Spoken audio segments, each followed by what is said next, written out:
Though almost instantaneous in its passing, it was perfectly clear. So clear that I distinctly, and with a sense of relief, observed the absence of the dead body from the bed. It was in no romantic place that I had this curious sensation, but in chambers in Piccadilly, very near to the corner of St. James's Street. It was entirely new to me. I was in my easy chair at the moment, and the sensation was accompanied with a peculiar shiver, which started the chair from its position. But it is to be noted that the chair ran easily on casters. I went to one of the windows, there are two in the room, and the room is on the second floor, to refresh my eyes with the moving objects down in Piccadilly. It was a bright autumn morning, and the street was sparkling and cheerful. The wind was high. As I looked out, it brought down from the park a quantity of fallen leaves, which a gust took and whirled into a spiral pillar. As the pillar fell and the leaves dispersed, I saw two men on the opposite side of the way going from west to east. They were one behind the other. The foremost man often looked back over his shoulder. The second man followed him at a distance of some 30 paces, with his right hand menacingly raised.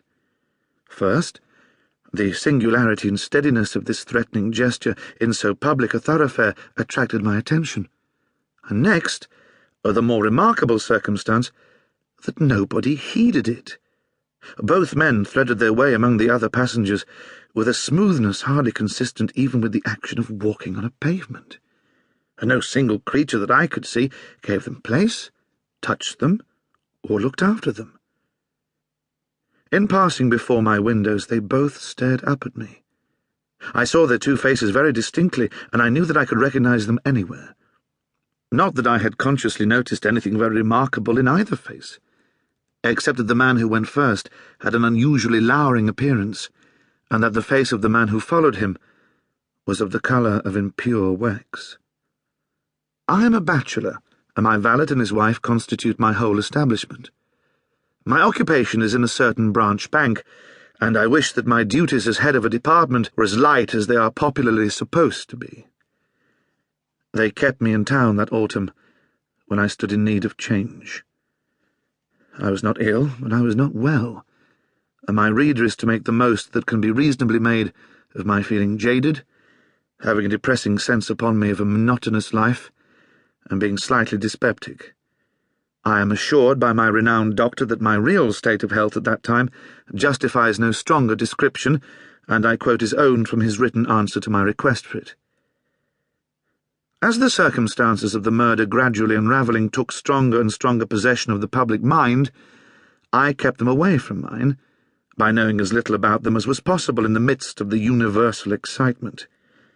But I knew that a verdict of wilful murder had been found against the suspected murderer, and that he had been committed to Newgate for trial. I also knew that his trial had been postponed over 1 sessions of the Central Criminal Court on the ground of general prejudice and want of time for the preparation of the defence. I may further have known, but I believe I did not, when or about when the sessions to which his trial stood postponed would come on. My sitting-room, bedroom and dressing-room are all on one floor. With the last there is no communication but through the bedroom. True, there is a door in it, once communicating with the staircase, but a part of the fitting of my bath has been, and had then been for some years, fixed across it. At the same period, and as part of the same arrangement, the door had been nailed up and canvassed over. I was standing in my bedroom late one night, giving some directions to my servant before he went to bed. My face was towards the only available door of communication with the dressing-room, and it was closed. My servant's back was towards that door. While I was speaking to him, I saw it open, and a man look in, who very earnestly and mysteriously beckoned to me. That man was the man who had gone second of the two along Piccadilly, and whose face was of the colour of impure wax. The figure, having beckoned, drew back and closed the door. With no longer pause than was made by my crossing the bedroom, I opened the dressing-room door and looked in. I had a lighted candle already in my hand. I felt no inward expectation of seeing the figure in the dressing-room, and I did not see it there. Conscious that my servant stood amazed, I turned round to him and said, To keep listening to this audiobook, I've left you a link in the description so you can do it, at no cost thanks to Audible's 30-day free trial.